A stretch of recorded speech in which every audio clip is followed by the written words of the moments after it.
There is a knot that does not loosen with logic. It appears on ordinary mornings when the coffee is warm, the house is tidy, and nothing obvious is wrong. It arrives in the pauses between harmless sentences and the mechanical kiss at the door, in the way laughter lands with the dullness of a rehearsed line. A woman feels it before she can name it.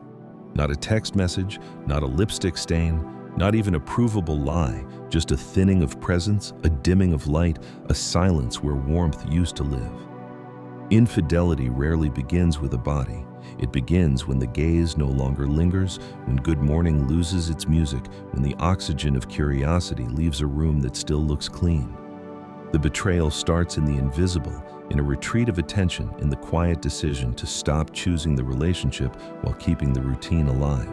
The body stays, the soul looks for an exit. What hurts first is not the thought of another person, but the realization that the person across from you has already stepped somewhere you can't follow. Carl Jung observed that people will do almost anything to avoid facing their own souls. That avoidance often wears the costume of busyness and stress, but its essence is flight away from boredom, away from responsibility, away from the shadow that contains frustration, vanity, fear, and hunger for validation. When a man refuses to wrestle with that shadow, he hunts for anesthesia in admiration, novelty, or secret attention. It is not love he seeks, it is temporary relief from the ache of himself. The tragedy is that the woman who loves him senses the withdrawal long before the story has evidence. She feels how his questions turn superficial, how his replies become thin, how he stops checking that she made it home safe even as he expects her steadiness to remain.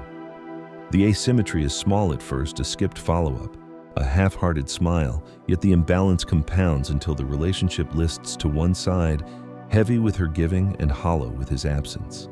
When she gently names what she feels, the dance of distortion can begin. Her intuition is treated as a malfunction instead of a message. She is told she is exaggerating dramatic paranoid, that the knots in her stomach prove something about her and nothing about the relationship. This is how manipulation enters without raising its voice. What was once a reliable inner compass is rebranded as a liability. The woman learns to second-guess sensation, to distrust the very instrument that has kept her safe. The house remains in order. The heart loses its bearings.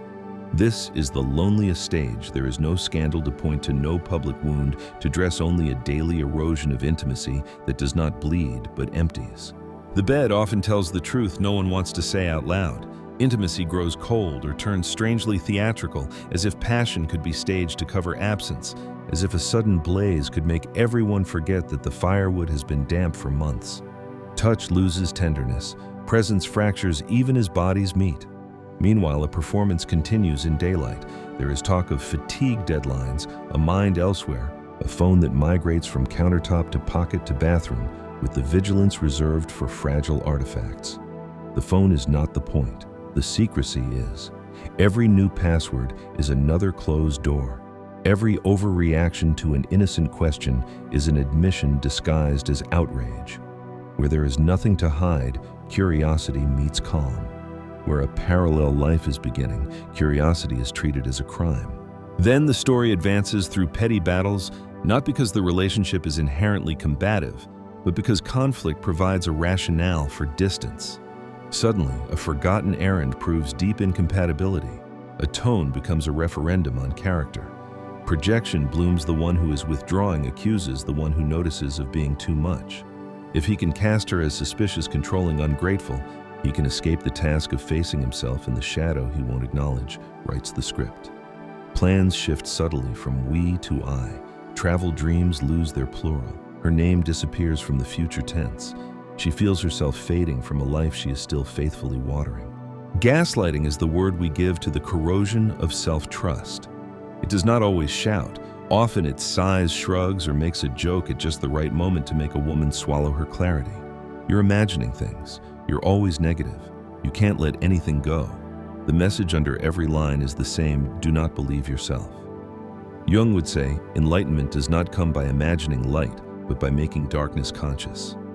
Yet in this stage, darkness is precisely what the woman is trained not to name. She learns to keep the peace by abandoning herself. She cries in private and apologizes for tears. She lowers her voice and calls it maturity. If you have ever lived this, you recognize the diagram without needing names or dates. The harm is not exclusively in betrayal as an act. It is in the long prelude where devotion is taken for granted, where presence is mimed, where truth is evaded, where the surface remains presentable while the foundation loosens with each unspoken reality. The woman senses that she is lonelier with him than without him. That is the ache she cannot explain at dinner, the grief that has no headline. And yet the soul keeps whispering something is broken. The whisper is not paranoia, it is perception. The body knows before the mind agrees. The question is not whether she can produce evidence, but whether she will honor what she already knows. What begins as unease soon matures into exhaustion.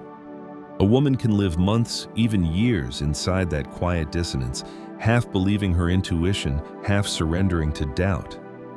Each time she questions the hollow in his eyes, she finds herself apologizing for noticing. He withdraws behind walls of irony and detachment, and she fills the silence with explanations meant to protect the love that once felt safe. But love cannot thrive on imagination alone. You can water a flower after it has died, but it will not bloom from memory.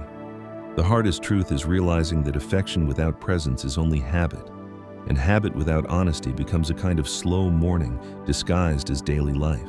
Still, she tries. She rearranges herself, softens her tone, picks her words carefully so he won't retreat further.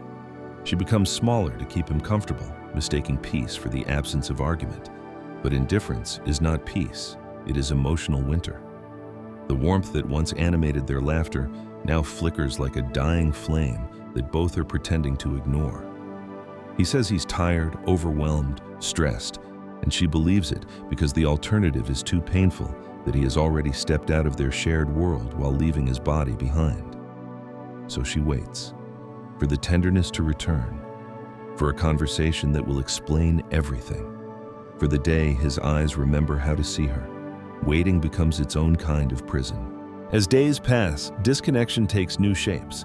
The phone that never leaves his hand, the locked screen turned face down, the sudden irritation when she asks something simple. He guards ordinary privacy as if it were a vault, and when she wonders aloud, he deflects with practiced offense. "You don't trust me anymore. Can't I have space?" His tone transforms concern into accusation until she begins to fear her own questions. But the truth is, intimacy cannot survive where transparency is treated like trespass. What he calls space is often a sanctuary for avoidance, a place where his secret dissatisfaction can breathe without accountability. She feels it in the air. His energy no longer rests in the home they built. His laughter returns lighter when he's talking to someone else, his silence heavier when he's with her. Then come the arguments over nothing, the meaningless sparks that mask a deeper intention. He picks fights about a misplaced key, a tone of voice, a forgotten errand. The fight is not about those things, it's about creating distance. If he paints her as unreasonable, he can justify his withdrawal. He accuses her of the very things he is doing: coldness, detachment, self-absorption, and in that mirror of distortion he absolves himself. Each conflict becomes evidence that the relationship is too difficult, that she makes everything dramatic, that they've simply grown apart. The script writes itself. She becomes the problem. He becomes the victim of her emotions. It is projection turned into narrative, and she, desperate to save what remains, tries even harder to be understanding, not realizing that her understanding is the soil where manipulation grows. In the shadows of these small betrayals, emotional abuse flourishes precisely because it leaves no visible bruises. He doesn't shout, he sighs. He doesn't insult, he jokes. He doesn't forbid, he ignores. His calm becomes a weapon sharper than anger. Each dismissal chips away at her sense of reality. She wonders whether her pain is even valid, whether love inevitably dulls like this. When friends ask how things are, she smiles and says, "Fine, because how can you explain an absence? How do you name a ghost that still sets the table and says, 'Good night'?" Gaslighting doesn't erase reality. It replaces it with fog. And soon she cannot tell if she's living in truth or inside someone else's story of who she is supposed to be. Carl Jung wrote that what we resist persists. The harder she tries to pretend nothing is wrong, the more the truth presses against her ribs. The body keeps score. Her stomach knots at his touch. Her sleep becomes restless. Her laughter sounds borrowed. She begins to understand that the relationship is not dying suddenly, but decaying slowly the way fruit spoils from the inside before the skin shows. Emotional absence is the earliest form of goodbye. It's the moment when one partner stops turning toward the other and starts turning inward, or worse, outward. When he stops confiding, stops dreaming aloud, stops including her in the architecture of his future, the connection withers invisibly, leaving her holding a love that no longer has a recipient. It is then that she faces the most dangerous illusion that if she just loves harder, she can bring him back. But love cannot resurrect someone who has already left emotionally. You cannot bargain with indifference. You cannot negotiate presence. A relationship sustained only by one person's effort eventually collapses under its own imbalance. The woman begins to see that her devotion, though pure, has become the fuel for her own depletion. Loving him has turned into losing herself, and that realization, though painful, is the first spark of awakening. Awakening does not come in a single flash. It arrives in fragments like dawn creeping through half-drawn curtains. One morning, she realizes she hasn't laughed freely in months. Another day, she notices how carefully she edits herself before speaking. The silence that used to feel peaceful now hums with unease. She scrolls through old photos and sees the difference in her own eyes. The woman who once glowed with safety now carries the cautious look of someone always bracing for impact. She begins to understand that this is not partnership anymore. It's performance. She has been cast in the role of the understanding one, the forgiving one, the endlessly patient one. But patience has turned into paralysis. What she called loyalty has become self-abandonment. Still, she clings to memories because the present offers no comfort. The mind bargains. Maybe it's just a phase, maybe when work slows down, maybe when the kids grow older. The heart, however, knows that disconnection isn't seasonal. It's a choice made repeatedly in silence. The man beside her may not have confessed or left, but his spirit has already crossed a border she can't follow. Infidelity doesn't always have a face or a name. Sometimes, it's just the absence of curiosity, the apathy in small talk, the way affection becomes obligation. It is the gradual retreat of emotional investment until only habit remains. She senses this every time he says, "I love you," with the flatness of routine. She feels it when his phone lights up and he turns it away, when his laughter sounds different with others, lighter, unguarded. It is not the presence of another woman that destroys her, it's the absence of the man he once was. When she dares to confront him, the pattern repeats. Deflection, denial, inversion. You're imagining things. You always think the worst. You've become impossible. He twists concern into accusation, pain into drama. The more she tries to explain, the more unreasonable she appears.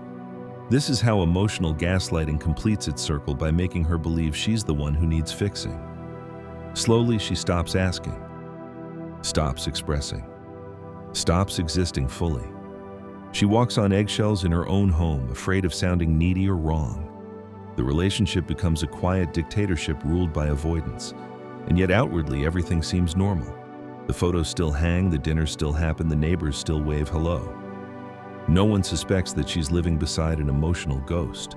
The cruelty of this stage is its invisibility. There's no public scene, no dramatic breakup, just a steady erasure of joy. She might catch herself apologizing for crying, for feeling, for wanting connection. Every apology deepens the wound. Carl Jung once said that no one becomes enlightened by imagining figures of light, but by making the darkness conscious. Her darkness now is not him. It's the part of herself that settled for less, the part that confused endurance with love. And when she finally faces it, something within begins to shift. Awareness is painful, but it is also sacred. It's the soul's way of saying enough. She starts reclaiming small territories, going for walks alone, turning her phone off, sitting with her own thoughts without trying to explain them away. The silence that used to terrify her now feels almost clean. She begins to hear her intuition again, not the anxious voice of fear, but the steady whisper of truth. It tells her what she has long resisted, that she cannot fix a bond by herself, that no amount of goodness can compensate for another's absence, that staying in a dying relationship is a form of self-betrayal. She realizes that healing will not come from convincing him to return, but from choosing herself after years of neglect. The shift is subtle at first. She stops trying to read his moods. She no longer chases half-hearted affection.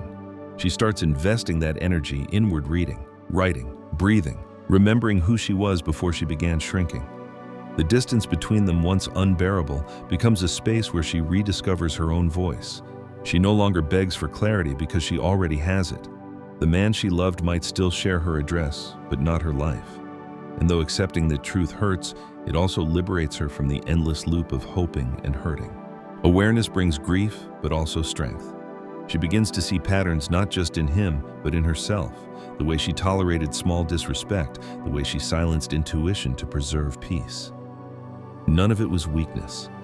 It was love, misdirected empathy overextended. Now, with every boundary she sets, she gathers the scattered pieces of her dignity. Her reflection changes. The eyes that once pleaded now hold quiet conviction. She's not hardened, she's clear.